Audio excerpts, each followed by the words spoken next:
ጤና ይስጥልን የተከበራችሁ ውድ የፊንፊኔ መልቲሚዲያ አድማጭ ተመልካቾች የከበረ ሰላምታችን ባላችሁበት ይድረሳችሁ። ፊንፊኔ መልቲሚዲያ በዚህ ዝግጅቱ ፋኖ ማን ነው፣ ፋኖነትስ ምንድነው በሚሉት ሐሳቦች ላይ ያዘጋጀውን እንደሚከተለው ወደ እናንተ እናቀርባለን። እስከ ፍጻሜው አብራችሁን ቆዩ። ፋኖ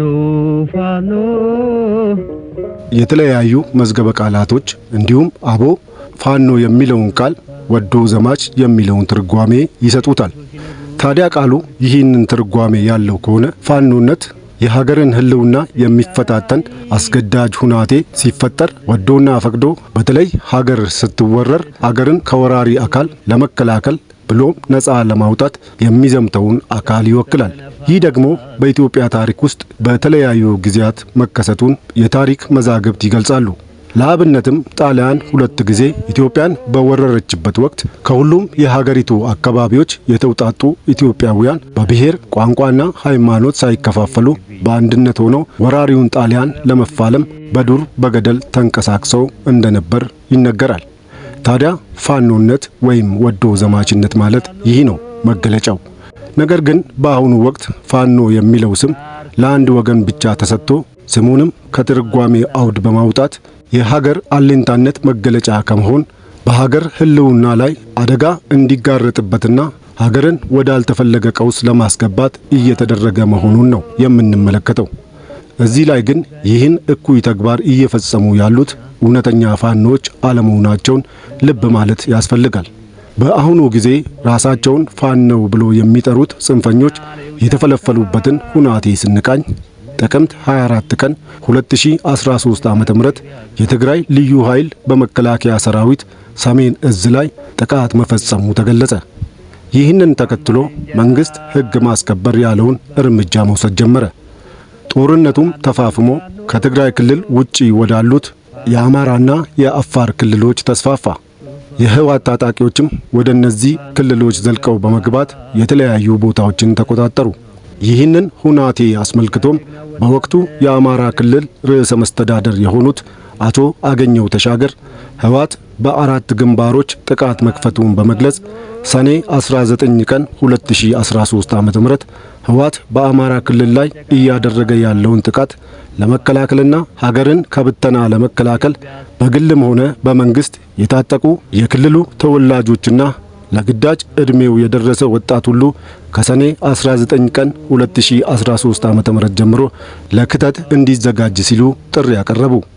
በጸጥታው ዘርፍ የነበሩና በተለያዩ ምክንያቶች ከውትድርና ስራቸው የተሰናበቱት አባላት በተደረገላቸው ጥሪ መሰረት የህልውና ዘመቻውን እንደተቀላቀሉም ተገለጸ። ከዚሁ የክተት ጥሪ ጋር ተያይዞ በአማራ ክልል ውስጥ ግለሰቦች ከነፍስ ወከፍ እስከ የቡድን መሳሪያዎችን በቀላሉ መታጠቅ ቻሉ። የጎበዝ አለቆችም በየቀየው እንዳሸንፈሉ። እዚህ ላይ ልብ ሊባል የሚገባው ነጥብ የጎንደር፣ የጎጃም፣ የሸዋ ፋኖ ከተባለ የምስራቅ አማራ ፋኖ የተባለው ኢመደበኛ ጽንፈኛ ቡድን ለምን የወሎ ፋኖ አልተባለም የሚለውን ጥያቄ ማንሳት ግድ ነው። ምክንያቱም ጉዳዩ ቀደም ባሉት ጊዜያት የቅማንትንና የሀገውን ሕዝብ ማንነት ለማጥፋት ከተሰሩ የሴራ ስራዎች ተለይቶ የሚታይ አለመሆኑ ነው። በጥቅሉ ወሎ የሚለውን ማንነት ከማህበረሰቡ በመግፈፍ አማራ የሚለውን ሐሰተኛ የማንነት ካባ ለማልበስ የተሴረ ሴራ እንደሆነም ይነገራል። በዚህ ለ2 ዓመታት በሰሜኑ የሀገሪቱ ክፍል የተካሄደው አስከፊና አውዳሚ ጦርነትን እንዳጋጣሚ በመጠቀም የአማራ ታጣቂዎች ወትሮም የይገባኛል ጥያቄ የሚያነሱባትን በምዕራብ ትግራይ ክልል ውስጥ የምትገኘውን ወልቃይትን ለመቆጣጠር ቻሉ። የትግራይ ታጣቂዎችም ወደ ወሎ ዘልቀው በመግባት ደሴንና መሰል አካባቢዎችን ተቆጣጠሩ። ወደ ፍንፍኔ የሚያደርጉትን ግስጋሴ መቀጠላቸውም ተሰማ። ጠቅላይ ሚኒስትር አብይ አህመድ ወደ ግንባር መዝመታቸውን ተከትሎ የህወሓት ታጣቂዎችም ከትግራይ ክልል ውጪ በአማራና በአፋር ከተቆጣጠሯቸው አካባቢዎች መውጣታቸው ተነገረ። በጦርነቱም የአማራ፣ የአፋር፣ የኦሮሚያ፣ የሶማሌና የሌሎች ክልሎች ልዩ ኃይሎችን ጨምሮ ፋኖዎች ወይም ወዶ ዘማቾች በዘመቻው ላይ ተሳትፈዋል።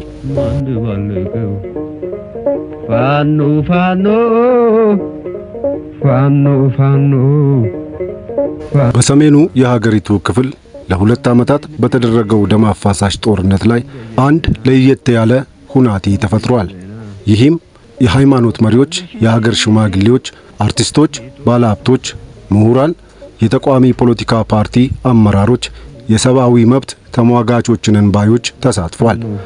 እዚህ ላይ አጽንኦት ሊሰጠው የሚገባው ቁም ነገር አሁን የጠቅላይ ሚኒስትር አብይ አህመድ መንግስት የኦሮሞማ መንግስት ነው፣ ኦነጋዊ መንግስት ነው እያሉ የሚጠሩት ግለሰቦችና ቡድኖች ህወሓት ወይም ትግራዋይ ከምድረገጽ ሊጠፉ ይገባል በማለት በሚጮሁበትና ጠቅላዩንም ከሙሴና ከአሮን እኩል ሲያደርጉት ብሎም መልአክ አድርጎ ሲገልጹት አንድም የኦሮሞ ተቃዋሚ ፖለቲካ አመራር ጦርነቱን አለመደገፉ ነው። ይልቁንም ጦርነቱን አቁሞ ሰላም በማስፈን ችግሮችን በጠረጴዛ ዙሪያ ተነጋግሮ መፍታት ብቸኛ አማራጭ መሆኑን ሲናገሩ ነበር። ሌላው አስገራሚ ጉዳይ ደግሞ በለው ግደለው ቁረጠው እያሉ የነበሩ ግለሰቦች፣ ቡድኖችና በተለይም ሚዲያዎች ዋነኛው ዓላማቸው ርስትን ማስመለስ እንደሆነም ይነገራል።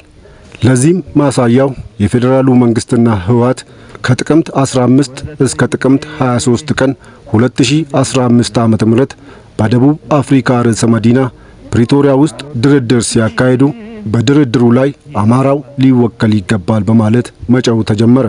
በድርድሩ ላይ ከተዘረዘሩት ነጥቦችም የትግራይ ክልልን ወሰን የሚመለከት ነጥብ አንዱ ነው። የፕሪቶሪያውን ስምምነት ተከትሎ የሀገር ህልውና አደጋ ላይ ወድቋል ብሎ ከሀገር መከላከያ ጎን በመቆም የተፋለሙ እውነተኛ ፋኖች ወይም ወዶ ዘማቾች ወደ ቀያቸው በመመለስ መደበኛ ኑሯቸውን በመምራት ላይ እንደሚገኙ ይነገራል። ሆኖም ግን አንዳንድ ጽንፈኞች አጋጣሚው የፈጠረላቸውን እድል በመጠቀም ዛሬም መሳሪያ ታጥቀው በክልሉና ለክልሉ አዋሳኝ በሆኑ አካባቢዎች እኩይ ተግባር በመፈጸም ላይ ናቸው። ከዚያም አለፍ ብሎ የሀገር መከላከያ ላይ ጥቃት እየፈጸሙ መሆኑ ይነገራል። እነዚህ ጽንፈኞች ግን የፋኖነት መገለጫ ያልሆኑ ተግባራትን በጠራራ ፀሐይ በአደባባይ እየፈጸሙ ራሳቸውን ፋኖ ብሎ መጥራት ይዳዳቸዋል። ተነጋግሮ ችግሮችን በሰላም አለመፍታት ለጦርነት መነሻ ዋነኛ ምክንያት መሆኑም ይነገራል። ያ ካልሆነ ግን ጦርነት ተቀስቅሶ የብዙሃንን ሕይወት ይቀጥፋል። እንግዲህ ውድ የፍንፍኔ መልቲሚዲያ አድማጭ ተመልካቾች ዛሬ ፋኖንን ባዮች በየአካባቢው በሚያደርሱት ጥቃት የብዙ ንጹሃን ሕይወት እየተቀጠፈ ነው። ከዛም አልፎ ለሀገር ህልውና ፈተና እየሆኑ ነው። መንግስት እንደ መንግስት ሕግ የማስከበር ግዴታ አለበት። የዜጎችን ደህንነትም መጠበቅ አለበት።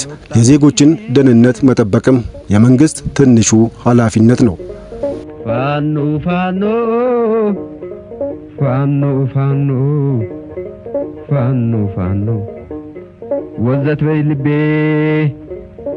ለዛሬ በፋኖ ዙሪያ ያሰናዳነውን እንዲህ ወደ እናንተ አቀረብን። ስለተከታተላችሁን ከልብ እናመሰግናለን። የፍንፍኔ መልቲሚዲያን የዩቲዩብ ቻናል ላይክ፣ ሼር፣ ሰብስክራይብ ያድርጉ። ፍንፍኔ መልቲሚዲያ የታሪክና የመረጃ ምንጭ። ፋኖ ፋኖ ወዘት በልቤ እንደ ጀበና አልወጣልሽም የጦር ባፈና